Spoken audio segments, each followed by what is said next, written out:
Tribu de Judá, 12,000 sellados. De la tribu de Rubén, 12,000 sellados. De la tribu de Gad, 12,000 sellados. De la tribu de Aser, 12,000 sellados. De la tribu de Neftalí, 12,000 sellados. De la tribu de Manasés, 12,000 sellados. De la tribu de Simón, de Leví, de Isaacar, de Zabulón, de José y de Benjamín, 12,000 sellados respectivamente. Después miré, y he aquí una gran multitud, la cual nadie podía contar, de todas naciones y tribus y pueblos y lenguas, que estaban delante del trono y en la presencia del Cordero, vestidos de ropas blancas y con palmas en las manos. El tema de los 144,000 en el libro de Apocalipsis es muy interesante, porque nos hace en esta noche que estamos estudiando este libro profético maravilloso, remontarnos hasta el Antiguo Testamento y extraer un poco de información acerca de la significancia de las 12 tribus de Israel, como a continuación lo vamos a comprobar. Este número de judíos sellados, en primer lugar, no es simbólico. Es muy importante el poder saber interpretar en la Biblia cuando el lenguaje es simbólico y cuando es literal. Es literal porque dice el versículo 4, oí el número de los sellados. O sea, Juan mismo está diciendo que oyó. No está viendo o teniendo una visión de 144,000, sino que está oyendo claramente que de cada tribu de Israel están siendo escogidos 12,000 personas de cada una de las tribus. Además, en segundo lugar, estos 144,000 no son la iglesia. No son la iglesia. Han existido muchas falsas y equivocaciones muy graves diciendo que pues ahora ya la iglesia tomó el papel de Israel, por lo cual ahorita nosotros somos las tribus, pero esto es una carencia tremenda, dramática, muy grave, de una exégesis y de un conocimiento sistemático de la teología del Antiguo y del Nuevo Testamento. Es verdad que la iglesia ahora ha tomado, ¿verdad?, el lugar que le correspondía a Israel, pero temporalmente. Lo vamos a ver al final de la conferencia en esta noche, pero porque Israel, aunque ahorita ya los judíos no están como el pueblo o la nación escogida, sino que ahora somos un cuerpo, judíos, griegos y gentiles, que se llama la iglesia. La Biblia nos enseña en Romanos 9, 11 y 12, 9, 10 y 11, de que estos 3 capítulos están dedicados exclusivamente a enseñarnos de que Dios no ha abandonado definitiva y ultimadamente a la nación de Israel. Entonces, esto lo podemos comprobar claramente viendo cómo ahorita en el Medio Oriente todavía la mano de Dios misericordiosa y compasiva sigue sobre Israel. Los sigue protegiendo, los salvó de Hitler, los ha salvado de que los expulsen los árabes, de que los acaben los terroristas, a pesar de que es la nación más pequeña del Medio Oriente, la única nación democrática de las 21 o 22 naciones árabes, y vemos de una forma indirecta como la mano de Dios aún sigue trabajando con esa nación. Pero cuando Cristo regrese, la Biblia dice, va toda la nación de Israel a ver aquel a quien traspasaron, y Dios va a volver a injertarlos, Romanos 11, en la vid, o van a ser otra vez colocados en la posición de privilegio, donde el rey David estará dirigiendo desde Jerusalén el reino milenial. Así que es muy importante entender el programa que Dios tiene para Israel, lo que Dios le dio a Israel y lo que Dios le dio a la iglesia. Estos 144,000 tampoco son el número total de todos los creyentes en Cristo durante los últimos tiempos, ni tampoco son el total de todos los judíos que van a ser salvados, como lo podemos comprobar en Apocalipsis capítulo 14. Ahí ya se encuentran los 144,000 en el cielo. Y veamos el cuadro que nos describe el Espíritu Santo acerca de estos 144,000 cuando ya están en el cielo. Dice Apocalipsis 14, después miré, y he aquí el Cordero estaba en pie sobre el monte de Sión, y con él 144,000 que tenían el nombre de él y el de su Padre escrito en la frente. Y oí una voz del cielo como estruendo de muchas aguas, y como sonido de gran trueno, y la voz que oí era como de arpistas que tocaban sus arpas y cantaban un cántico nuevo delante del trono y delante de los 4 seres vivientes y de los ancianos. Y nadie podía aprender el cántico sino aquellos 144,000 que fueron redimidos o rescatados de entre los de la tierra. Vamos a observar en primer lugar que aquí en Apocalipsis 7, la próxima clase, vamos a ver la gran multitud que va a ser arrebatada de millones de seres humanos, pero este grupo de 144,000 aparecen separados, diferentes, 2 grupos diferentes de la gran multitud salvada entre el sexto y el séptimo sello de Apocalipsis capítulo 7. Dice aquí claramente que nada más estos 144,000 podían aprender el cántico y que fueron redimidos de entre la tierra. Versículo 4. Estos son los que no se contaminaron con mujeres, pues son vírgenes. Estos son los que siguen al Cordero por donde quiera que va. Estos fueron redimidos de entre los hombres, y aquí está la clave, como primicias para Dios y para el Cordero. Si Israel, como lo vamos a ver a continuación, va a ser salvado cuando Cristo venga, Romanos 11, 25 y 29, porque vendrá de Sión el libertador y toda la nación será salva, Romanos 11, 25 y 26, si Israel va a ser salvo, es lógico que antes de la salvación de Israel, ¿qué cosa? Si Dios está volviendo a tratar con Israel, es necesario que antes haya las primicias. ¿De dónde viene la palabra o la frase las primicias? ¿Qué significa los primeros frutos? Desde Levítico 23 de las fiestas judías. Acordémonos que las primicias eran los primeros frutos que venían como resultado de la cosecha que vendría después. Primero eran las primicias y después era la gran cosecha. Entonces, estos 144,000 son los primeros judíos que van a ser salvados, protegidos y sellados por Dios durante el tiempo de la gran tribulación y de la ira de Dios. Y después, cuando Cristo venga, estos ya están en el cielo, y cuando Cristo venga, tal vez venga junto con ellos y con nosotros y toda la nación de Israel. Los que se conviertan cuando vean al Mesías serán salvados. Ahora es importante que dice el versículo 4 que este grupo de judíos no se contaminaron con mujeres. ¿Qué acaso el casarse es contaminarse? No, porque dice Hebreos 13, 3 y 4, honroso sea el matrimonio sin mancilla. Honroso es estar casado sin que en el matrimonio haya contaminación. ¿Qué es lo que contamina el matrimonio? La pornografía y la inmoralidad. Mas a los fornicarios y a los adúlteros juzgará Dios. ¿Qué significa entonces de que estos hombres no se contaminaron con mujeres? Bueno, es muy sencillo. Simplemente estos 144,000 son 144,000 jóvenes, como lo dice aquí, que fueron vírgenes sexualmente, pero no significa que al casarse se hubieran contaminado, sino que simplemente su esperma no lo entregaron a ninguna mujer. Y cuando un hombre se casa con una mujer, lo vimos este domingo en el estudio de las doctrinas básicas, que es el nuevo nacimiento, cuando el hombre le entrega el esperma a la mujer y viene la ovulación de los 23 cromosomas y los 23 de la mujer para formar 46 cromosomas con un cigote, así como se llama la primera formación del ser humano, o se llama también fertilización. En ese momento, el esperma del hombre lleva el pecado en la genética, donde se transmite el esperma de la maldad y donde comienza la mujer a dar luz, como dice David, a luz dio pecado mi madre y en pecado fui concebido. Esto es lo que significa de que no se contaminaron.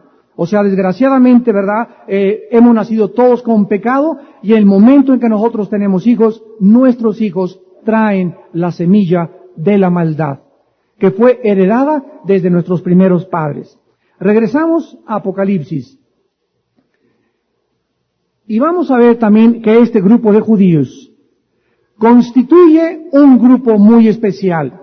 Ya vimos, son judíos étnicamente, no son la iglesia. Claramente se nombran que vienen y provienen de cada una de las tribus de Israel. Vamos a ver cuáles fueron sacadas y cuáles fueron sustituidas o injertadas y por qué salieron Dan y Efraín, que no están contados entre las 12 tribus de Israel.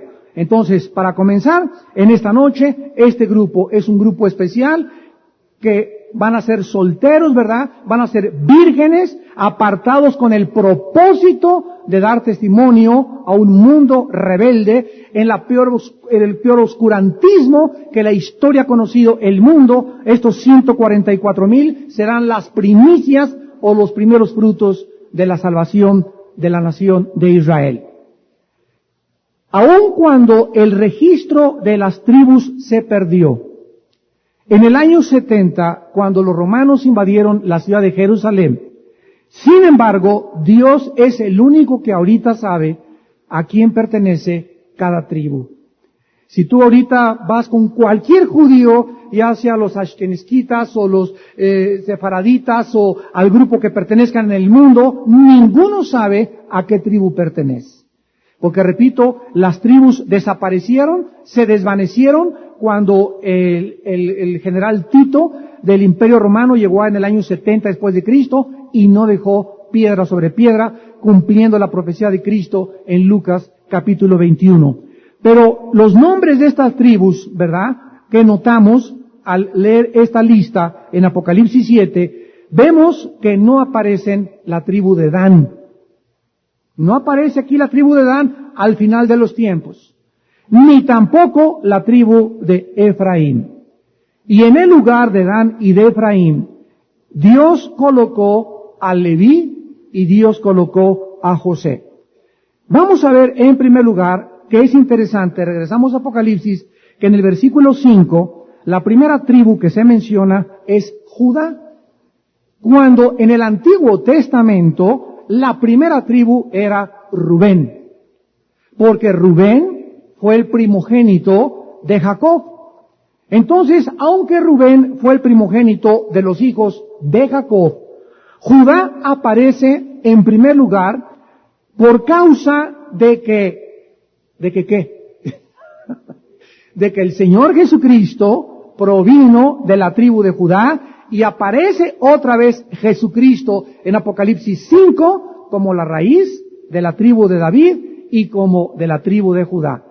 Vayamos a Génesis capítulo 49 y veamos que cuando Jacob, Génesis 49, versículo 10, cuando Jacob bendice a las 12 tribus, hablando proféticamente, Jacob, inspirado por Dios desde luego, cuando menciona a Judá, Jacob dice, no será quitado, Génesis 49:10, el cetro de Judá, ni el legislador de entre sus manos hasta que venga Silo. La palabra Silo en el hebreo significa el enviado, el enviado. A él se congregarán los pueblos, atado a la vid su pollino y a la cepa el hijo del asna, etcétera, etcétera. Vemos que hay una profecía donde el gobierno nunca de Israel se quitaría, porque la base del gobierno sería la tribu de Judá. Y si ustedes leen Hebreos 7:14, el Nuevo Testamento dice, porque Jesucristo vino de la tribu de Judá. Ahora, es importante que cuando nosotros estudiamos el Nuevo Testamento, los judíos, al nacer Cristo, se confundieron. Porque de acuerdo a el orden del sacerdocio, y Cristo fue el sumo sacerdote, ningún sacerdote podría venir de ninguna tribu más que de cuál, la de Leví. Y además, los sacerdotes, antes de Cristo, todos tenían que provenir de una tribu llamada Leví y de una familia llamada de Aarón, que era hermano de Moisés. El hermano mayor de Moisés era más chico que Aarón. Entonces Cristo entra al mundo y no viene ni de la casa de Aarón, ni de la tribu de Leví. Y los judíos se confunden más. ¿Cómo es posible? Entonces no puede ser sus credenciales legítimas, porque de acuerdo al orden sacerdotal establecido por Moisés, etcétera, etcétera, tenía que venir por Leví. Pero dense cuenta, como nosotros también nos equivocamos en el Nuevo Testamento, que aquí claramente en la profecía de Jacob, y se encuentra en la Torah, en la ley judía, claramente se profetiza que el cetro es el báculo de gobierno que representa la autoridad de una monarquía, no sería quitada de Judá, o sea, sería de Judá a través del cual vendría el gobierno y el reino universal de Dios. Entonces Cristo viene de otra tribu, no venía de la tribu de Leví, ni venía tampoco de la casa de Aarón. ¿Y por qué no podía Cristo provenir de la tribu de Leví? Porque el sacerdocio levítico era conforme a los seres humanos. Y dice claramente Hebreos 7, 8 y 9 que los sacerdotes del orden levítico se moría Pancho y el hijo de Pancho, Jaimito, seguía como sacerdote. Tenían todos los nietos, bisnietos de Aarón, fueron los que siguieron el orden sacerdotal, pero era un orden de carácter humano. Y Dios estaba profetizando en el Antiguo Testamento que paralelamente al sacerdocio humano vendría un sacerdocio de otra tribu, sin genealogía, sin padre, sin madre, eterno. El sacerdocio final que Dios enviaría no sería conforme al orden de Leví, sería conforme al orden de Melquisedec. ¿Quién es Melquisedec? Bueno, aparece ahí en las primeras páginas del Génesis como el rey de Salem. Salem es el primer nombre de Yehu Shalom, de donde viene la palabra Jerusalén. La palabra Yehu en el hebreo significa ciudad. Salem o Shalom significa paz. Entonces la palabra Jerusalén significa ciudad de la paz. Es irónico que es donde menos paz hay, ¿verdad? Es donde hay bombazos todos los días. Eso es otra historia. Pero aquí Dios nos está mostrando que este rey, el primer rey de Jerusalén, era Jesús. Y el capítulo 7 de Hebreo nos explica que ese Melquisedec, ese ser misterioso, ese personaje que surge de la nada, y Abraham le entrega los diezmos, y además parte con él el pan y el vino que partió Cristo en la última cena con sus discípulos, estaba proféticamente hablándonos de que Jesús vendría de ese orden, y el orden de Melquisedec es el orden eterno. Entonces el Mesías no podría venir de Leví porque el sacerdocio del Mesías sería eterno. El Mesías no podría venir de Leví porque el sacerdocio de Cristo era conforme a otro orden, conforme al orden de Melquisedec. Ahora bien, Rubén no aparece en el libro del Apocalipsis encabezando la primogenitura, aunque haya sido el primero, porque Rubén, recordemos algo, cuando estudiamos los patriarcas de Israel, ¿se acuerdan cuando estudiamos los patriarcas de Israel? Rubén perdió la primogenitura porque violó a una de las esposas de su papá, por problemas de inmoralidad sexual. Veamos esta verdad en Primera de Crónicas 5, versículo 1. Vemos cómo Dios, habiendo prometido a los primogénitos, todos los que se acuerdan del estudio que tuvimos de los patriarcas de Israel, recordamos que el primogénito era el primer varón nacido. Si tú tienes un hijo, varón, y fue el primero, si tuviste una niña primero y después un varón, no importa el que sea, el primer varón que cualquier familia tenga, en la Biblia es el primogénito. Ahora, en el Antiguo Testamento, este primogénito tenía el derecho de ser la cabeza de toda su familia. Si él crecía y tenía más hermanos, él era el responsable y tomaba el lugar de su papá. Él tenía que velar por sus hermanas, tenía que velar por sus hermanos menores, tenía que velar para que toda la familia, cuidarla, protegerla, proveer. Era una grande responsabilidad la que el primogénito tenía. Pero al mismo tiempo, el primogénito recibía la parte más grande de la herencia.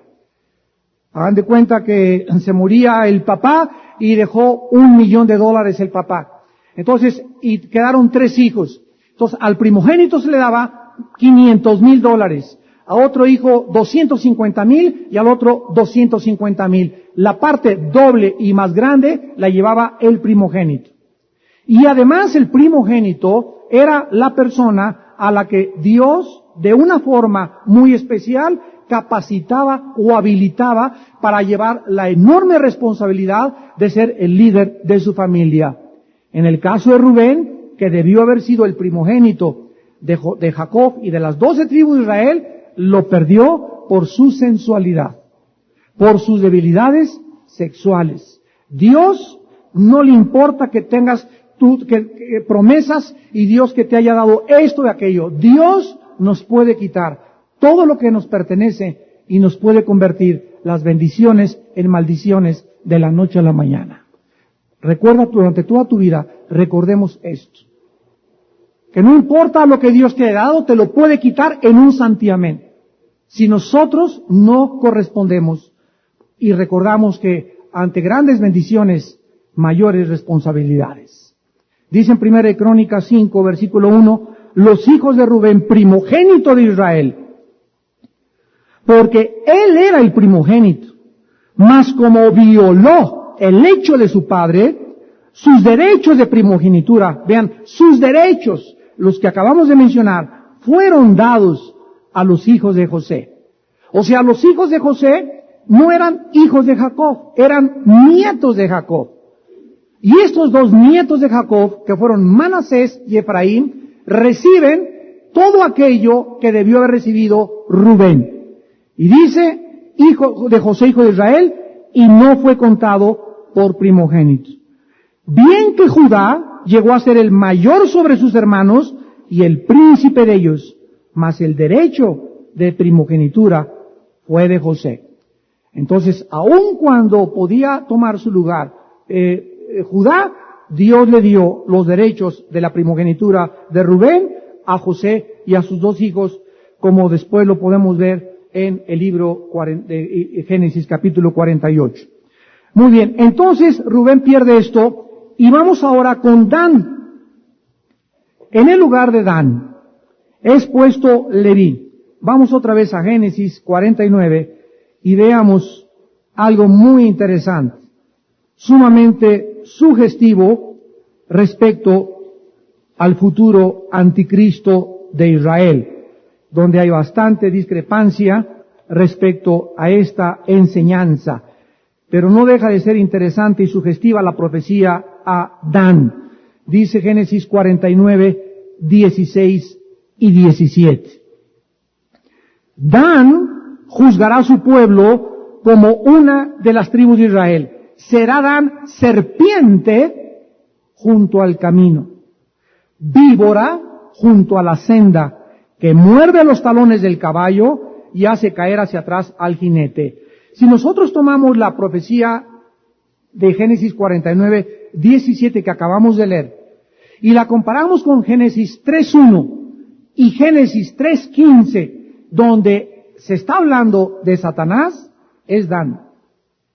Porque, en primer lugar, cuando dice Génesis 3.1, y la serpiente era astuta más que todos los animales del campo que Jehová Dios había hecho. Esa palabra serpiente, apúntalo en Génesis 3.1, es Nahash, en el hebreo, Nahash, que significa el que brilla o el que resplandece.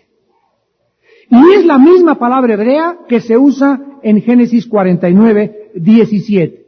En segundo lugar, en Génesis 3.15 se le dice a Satanás, lo explicamos este domingo también, aquí está Eva, aquí está Satanás. Satanás, quiero decirte que pondré enemistad, va a haber una guerra continua por toda la historia entre tú y Eva. Entre la descendencia de Eva, la semilla, el esperma, el semen de Eva, y tu descendencia, tu semilla, tu esperma, tu linaje, tu semilla. ¿Cuál es la semilla de Eva? Un momentito. Las mujeres no traen el semen ni el esperma, lo traemos nosotros. Entonces, aquí Dios estaba hablando profética y sobrenaturalmente.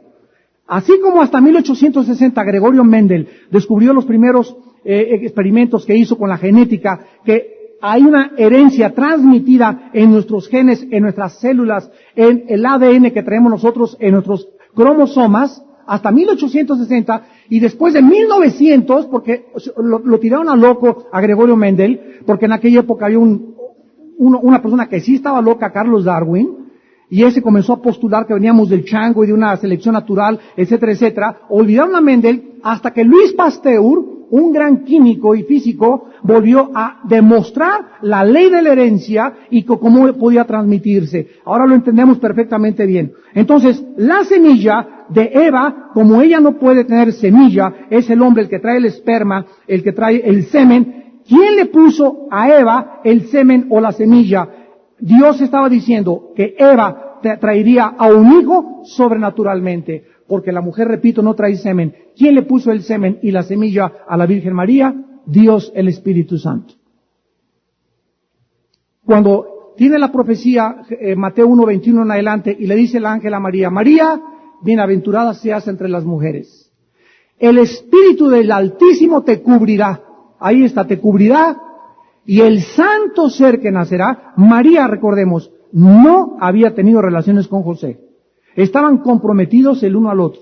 Pero dice claramente la Biblia, José no había conocido a María. Y la vergüenza que María iba a tener era eso, estar embarazada sin tener un esposo. Y ese precio lo iba a pagar y aceptó pagar el precio María. Entonces el Espíritu cubrió a María y le dice el ángel, el ser que nacerá será llamado hijo, no de José, hijo del Dios Altísimo. Porque fue Dios el que fertilizó el óvulo de María dentro de su matriz. Ahora, ¿y la semilla de Satanás? Pondré enemistad entre tu semilla y la semilla de quién. Apunta en la palabra semilla o simiente, es la palabra hebrea sera, con Z, sera. Y se tradujo simiente, semilla, descendencia, esperma o semen. Son 5 sinónimos de la palabra hebrea sera. Semilla, simiente, descendencia, esperma, semen. ¿Cuál es la semilla de Satanás? Pues si Satanás tiene una semilla y un esperma, es necesario que necesite una mujer, ¿verdad? ¿Qué está hablando Dios que Satanás va a fertilizar a una mujer humana para que salga el anticristo? De ninguna manera.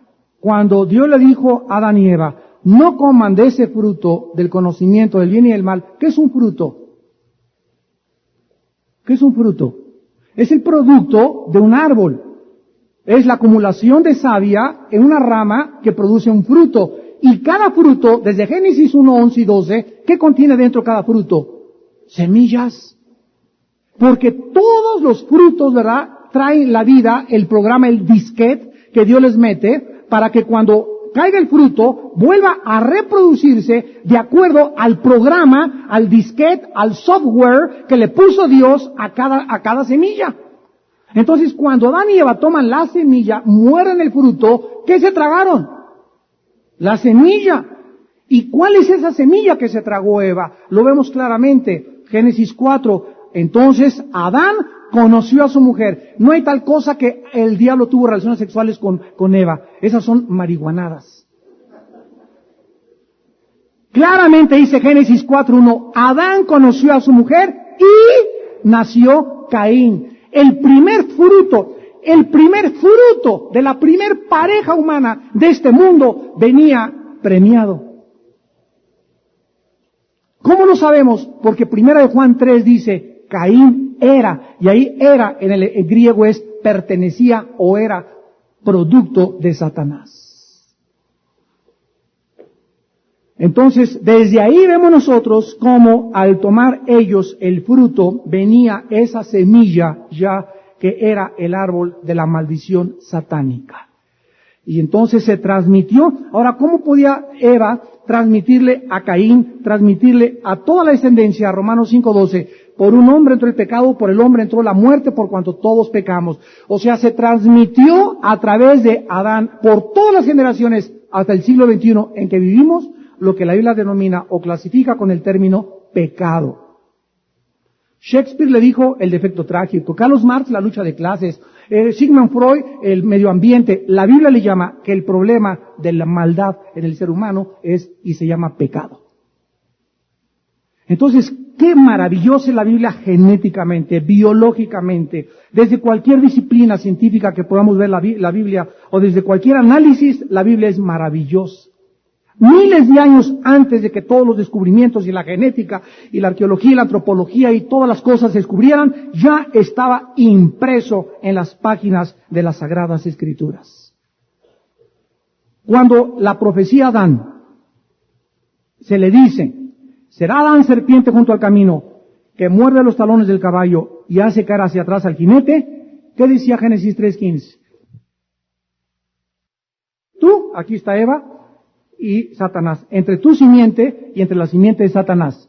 O sea, habría 2 semillas sobrenaturales. Y además dice, esta, o sea, la semilla de la mujer, iba a herir a la semilla de Satanás en la cabeza. Y la descendencia de Satanás iba a herir en el calcañar. El calcañar es esto, el tobillo. El tobillo es el calcañar. ¿Se acuerdan ustedes de la famosa mitología, el talón de Aquiles?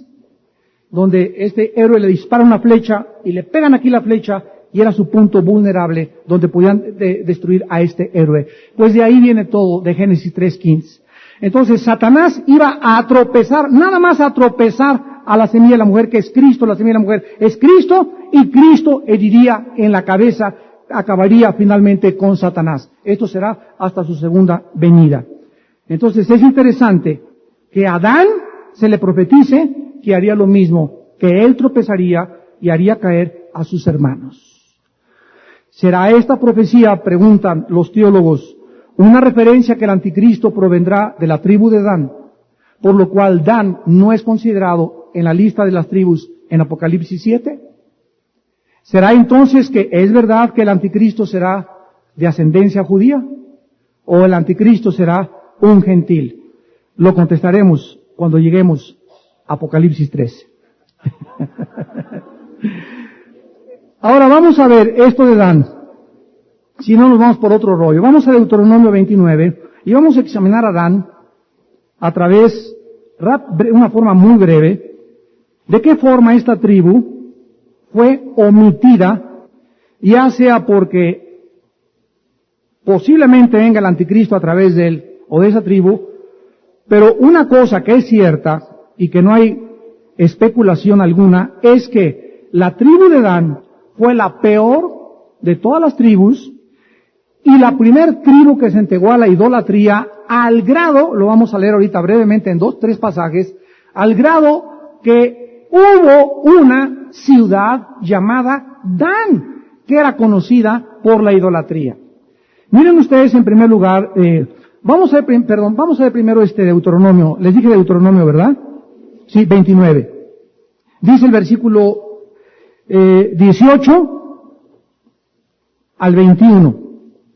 No sea que haya entre ustedes varón, Deuteronomio 29, versículo 18 al 21.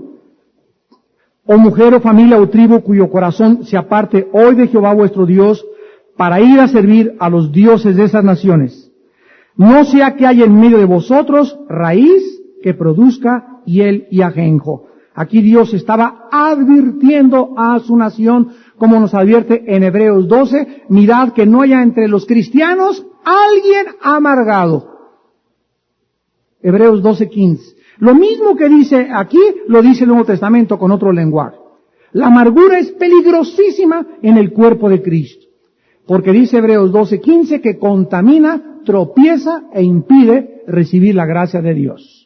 Entonces Dios está advirtiendo a su pueblo acerca de la amargura. Versículo 19, y suceda que al oír las palabras de esta maldición, o sea, los amargados, él se bendiga en su corazón diciendo, tendré paz. Aunque ande en la dureza de mi corazón, o sea, no me importa que ande amargado, a fin de que con la embriaguez quite la sed. ¿Qué pasa con las personas que son amargadas? Son personas que bloquean la gracia de Dios, Hebreos 12:15, la bloquean. Al bloquear la gracia de Dios, estas personas comienzan a actuar, son cristianos, vienen a la iglesia, se paran, levantan las manos de vez en cuando, pero estas personas están nublados, obscurecidos en su razón y en su discernimiento espiritual. O sea, no pueden ya discernir entre el bien y entre el mal. Y hablan y mienten y siembran cizaña y murmuran y hablan de la gente y calumnian con una facilidad tremenda y con la Biblia en la mano. Y se bendicen a sí mismos, como lo dice aquí.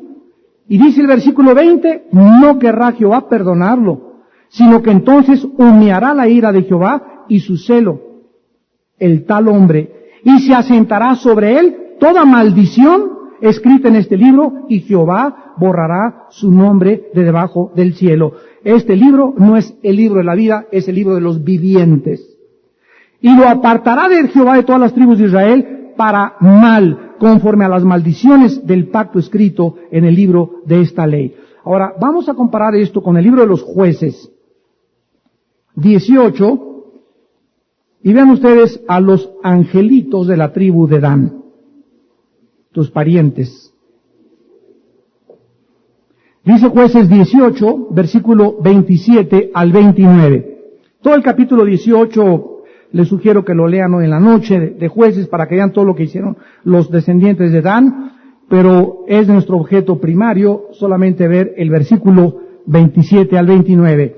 Y ellos, llevando las cosas que había hecho Micaía, juntamente con el sacerdote que tenía, llegaron a Lais, al pueblo tranquilo y confiado, y los hirieron a filo de espada y quemaron la ciudad. Y no hubo quien los defendiese, porque estaban lejos de Sidón y no tenían negocios con nadie. Y la ciudad estaba en el valle que hay junto a Bet-Rehob. Luego reedificaron la ciudad y habitaron en ella. Y llamaron el nombre de aquella ciudad Dan, conforme al nombre de Dan, su padre, hijo de Israel. O sea, Israel es Jacob. Acuérdense que se le cambió el nombre de Jacob a Israel. Bien que antes se llamaba la ciudad Lais.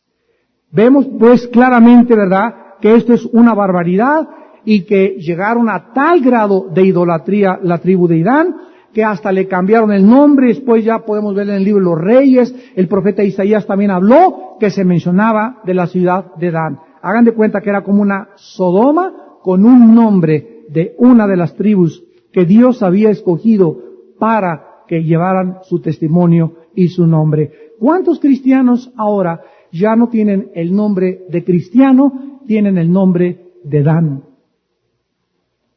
¿Por qué? Dice 2 de Pedro 2:2, y muchos, hablando de los que forman parte del ejército de Dios, seguirán sus disoluciones, por los cuales el camino de la verdad será blasfemado. Muchos que se decían cristianos seguirán viviendo tan disolutamente, con un libertinaje tan descarado y tan cínico, y van a la iglesia, repito, y creen que son cristianos, y por ellos y por esa conducta el camino y la causa de Cristo será blasfemada, porque ya no llevan el nombre de cristianos, ahora llevan el nombre de Dan, que significa idolatría. Y en último lugar, Efraín es omitido o no aparece ahí mismo. Vamos a Isaías 7:17. Isaías 7:17. Efraín no aparece en Apocalipsis 7, en las tribus que Dios sella para que le testifiquen, por causa de que Efraín, después de Dan, desertó, apostató, se alejó, se apartó totalmente del camino y del gobierno de la casa de Judá. Dice Isaías 7:17, Jehová hará venir sobre ti, sobre tu pueblo y sobre la casa de tu padre, días cuales nunca vinieron desde el día que Efraín se apartó de Judá. O sea, ya en los tiempos del profeta Isaías era bien conocido que Efraín ya no formaba parte de los leales de los fieles, de los grupos, podríamos decir de las iglesias, porque es una simbología de las tribus ahorita, por eso hay ahorita presbiterianos, bautistas, metodistas, Vida Nueva, Amistad Cristiana, Calacuay, etcétera, etcétera. Todos somos diferentes tribus, pero hay tribus que siguen llevando la bandera, y hay tribus o iglesias que son causa de vergüenza a la causa de Cristo. Y finalmente, no lo vean, ¿verdad? Pero en Oseas 4:17 hay un versículo que dice, Efraín es dado a los ídolos, déjalo. Efraín es dado a los ídolos, déjalo. Llega un momento en que, en Apocalipsis 2, cuando estudiamos la iglesia de Éfeso, ¿se acuerdan? Le dijo Dios a la iglesia de Éfeso, yo conozco que eres una iglesia, y tienes tus luces, y tienes tus servicios, y tus cantos, y todo, y son muy buenos para hacer buenas obras, pero tengo contra ti que has perdido tu primer amor. Y le dice Cristo a la iglesia de Éfeso lo mismo que le dijo a Efraín en el Antiguo Testamento, si no te arrepientes y recuerdas de dónde caíste y vuelves a hacer tus primeras obras, quitaré la lámpara de tu lugar. Ten misericordia, Señor. ¿Qué le está diciendo? Te abandono. Te dejo. Y no hay el peor juicio de Dios no es que te caiga un rayo y te parte y destruya tu casa. El peor juicio al que cualquier ser humano se puede enfrentar ante el Dios Todopoderoso es que Dios ya no trate contigo. Que te deje que hagas lo que te dé tu real y regalada gana. Que aparece en Romanos 1, y Dios los entregó a la inmundicia. O sea, Dios ya te empuja y te dice, pues ahora yo te voy a ayudar a que más rápido te autodestruyas. Qué tremendo, ¿verdad? Son cosas, como dice 1 Corintios 10, que se escribieron para nuestra enseñanza, para que no seamos idólatras, ni andemos en impurezas sexuales como anduvieron en el pueblo de Israel.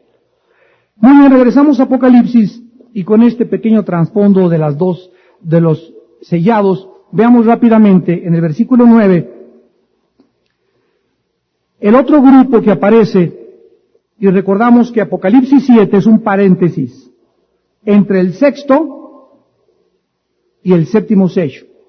Entre el sexto y el séptimo sello que continúa en Apocalipsis 8.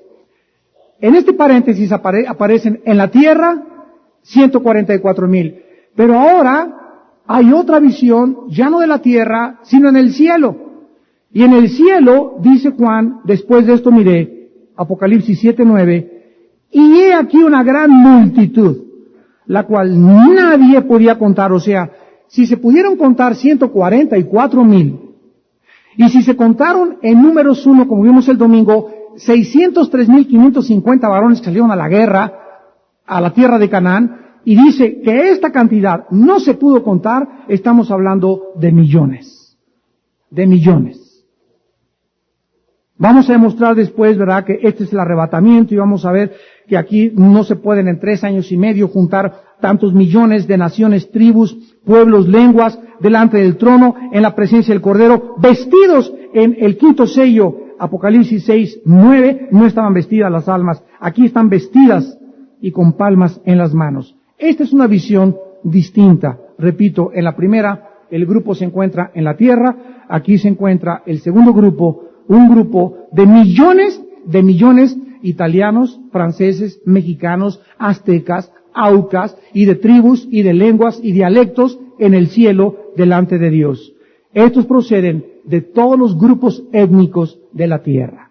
Ahora bien, en la historia de la iglesia cristiana, amados santos, han existido muchos tiempos en que los seres humanos han respondido al Evangelio de una forma masiva y maravillosa, incluyendo el día de Pentecostés. La Reforma, y después en Europa, ¿verdad?, en el siglo XVI, el gran despertamiento en Estados Unidos, en el siglo XVIII, etcétera. Durante todos estos tiempos maravillosos, kairos de Dios, tiempos específicos de Dios, en que la gracia salvadora de Dios se ha manifestado a través de la predicación del Evangelio de Jesucristo, miles de personas han sido, millones salvas por la gracia de Dios mediante la fe en Cristo Jesús. Y ha sido desde entonces, yo creo que ya hace más de un siglo, la oración de miles de grupos de cristianos en el mundo, de que nosotros ahora, ¿verdad?, volvamos a experimentar esas cosechas y aún más grandes que los avivamientos de la historia en siglos pasados. Pero viene el tiempo, de acuerdo a la Biblia, cuando habrá una cosecha más grande, la más grande de almas de toda la historia, que excederá a todos los avivamientos anteriores de la historia. Y este será el movimiento más grande y más poderoso de salvación que el mundo jamás haya conocido o experimentado. Este tiempo, ¿cuándo creen que va a ser? No va a ser antes de la venida de Cristo, porque antes de la venida de Cristo está profetizada la apostasía. Yo oigo a muchos cristianos que un avivamiento, y Dios está haciendo avivamientos en grupos muy reducidos y muy escogidos en diferentes iglesias, pero eso de que México para Cristo, Estados Unidos para Cristo, ni siquiera es bíblico. No te aceleres. ¿Por qué no es bíblico? Porque la Biblia nos dice que no toda una nación se va a convertir nunca. Esto tendrá lugar hasta la segunda venida de Jesucristo.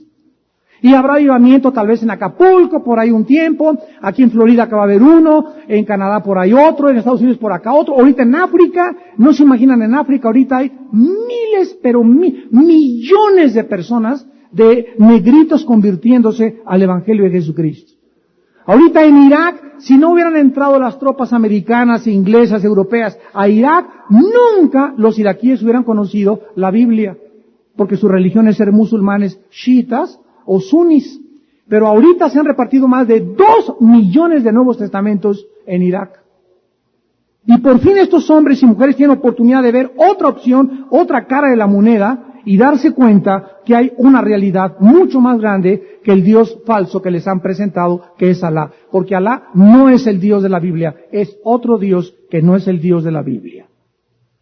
Entonces vemos cómo Dios está trabajando de una forma misteriosa, y todo propósito, Él está al control. Dios reina, dice el Salmo 93. Cuando tú sientas algo fuera de control y cuando veas que algo no lo entiendes, solo tu mente debe apoderarse de este pensamiento: Dios sigue reinando. Él está en su trono. Ahora bien, este tiempo de avivamiento será cuando las fuerzas satánicas ataquen con más furia que jamás en la historia, durante los peores momentos de la humanidad, cuando el anticristo inicie su reino de terror y persiga a los santos de Dios. Como vamos a ver en Apocalipsis 7, ¿verdad? Dice claramente el versículo 14, que estos millones de personas salieron de la gran tribulación. Ya hemos visto que eso de que la iglesia se va antes de la tribulación, no existe un solo versículo para que lo pueda comprobar. Un solo versículo en la Biblia no dice que la iglesia no pasará la tribulación. La iglesia, vimos, no pasará la ira de Dios. Seremos salvos de la ira de Dios. Y confundir la ira de Dios con la gran tribulación es un gran error escatológico, teológico y exegético del trazo de la palabra de verdad. Porque son tres cosas diferentes: la tribulación, la gran tribulación que va a ser acortada, y la ira de Dios cuando caiga sobre el mundo, y los únicos sellados son los 144,000 para ser protegidos, y la iglesia va para arriba. Los millones de raptados estaremos en el cielo cuando Dios desate las trompetas y las copas sobre este mundo pecador. Será en medio, pues, de estos terrores y de persecución cuando Israel sea salvado. Miren rápidamente en Zacarías 12, versículo 10, que está hablando de que en aquel día, ese día es el día de la ira que hemos estado estudiando las últimas 3 conferencias. En aquel día, Zacarías 12:8, Jehová defenderá al morador de Jerusalén. El que entre ellos fuere débil en aquel tiempo, dice la Biblia, será como David. Y el versículo 10, y derramaré sobre la casa de David y sobre los moradores de Jerusalén espíritu de gracia y de oración, y mirarán a mí, a quien traspasaron, y llorarán como se llora por el Hijo unigénito, afligiéndose por él como quien se aflige por el primogénito. Si comparan esto con Apocalipsis 1:7, dice lo mismo, y mirarán a aquel a quien traspasaron y harán lamentación las tribus de la tierra. Entonces, ¿cuándo es cuando este Espíritu derramará Dios sobre Jerusalén? En el día de Jehová, antes de que venga el día grande y terrible. Será el tiempo cuando los 144,000 testifiquen a las naciones del poder de Dios.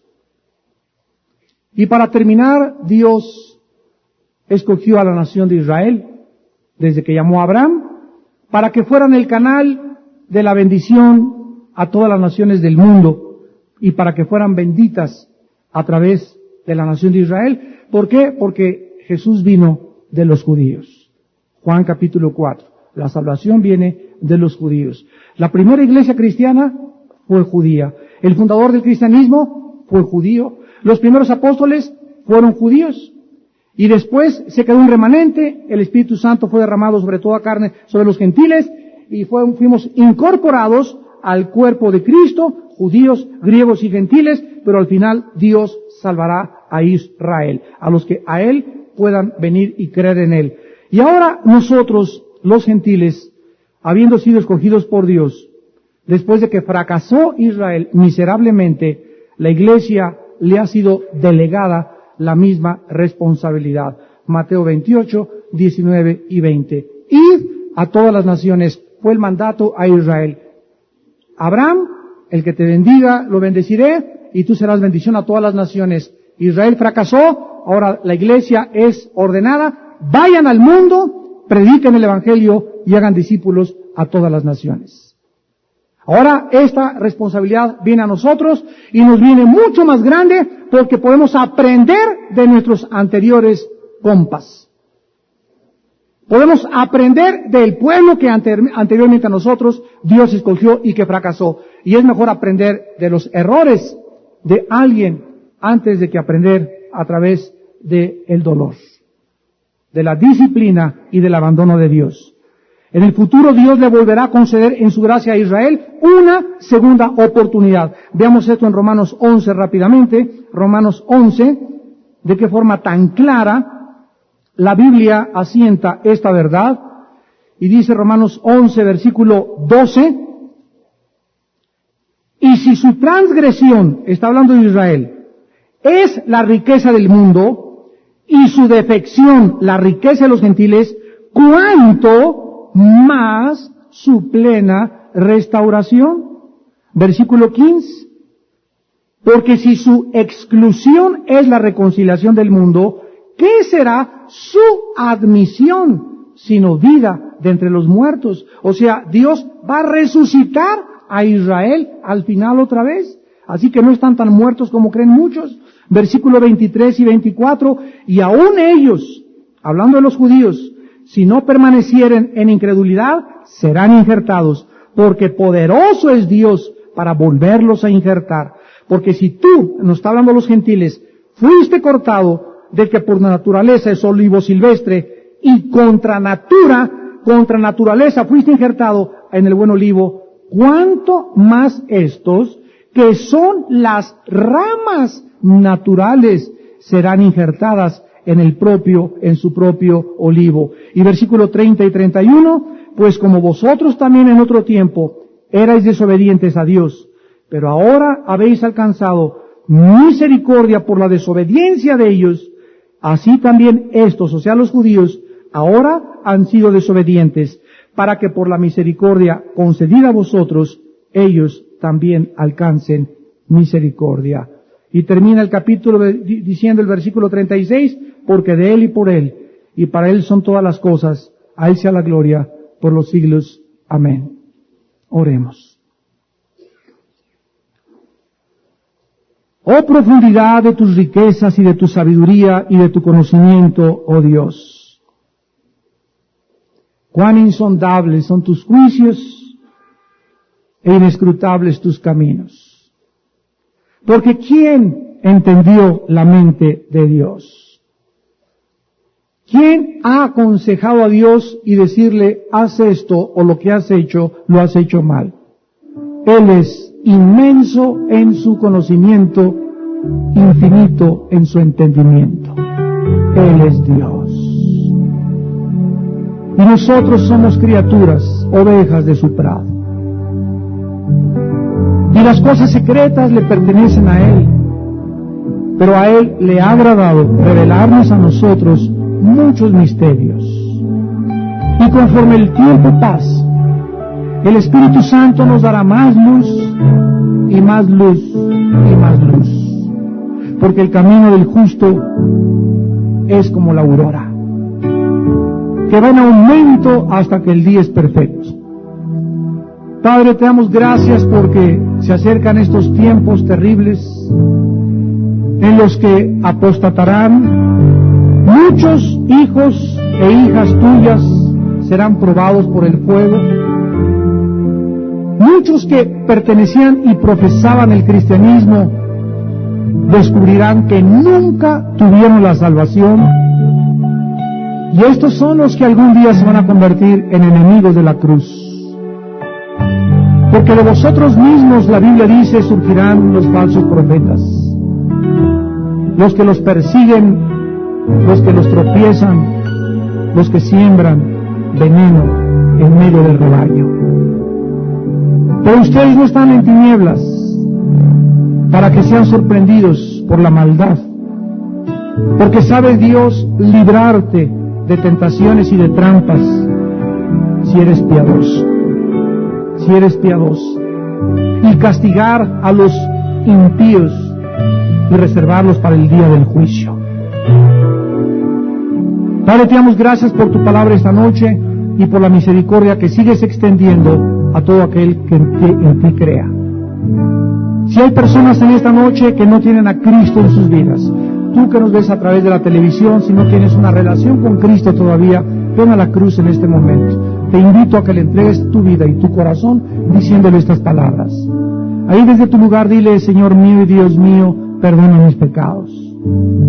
Creo que en la cruz Cristo pagó con su sangre por mis pecados. Creo que a los 3 días resucitó. Y creo que Él es el Mesías, el Salvador, Dios hecho carne. Jesús, te pido en este instante que entres a mi vida como mi Dios y mi Salvador. Te invito a mi corazón y te doy las gracias por una salvación tan grande. En tu nombre precioso. Amén. En esta noche, si hay personas que hicieron esta oración invitando a Cristo por primera vez, nos gustaría conocerlos.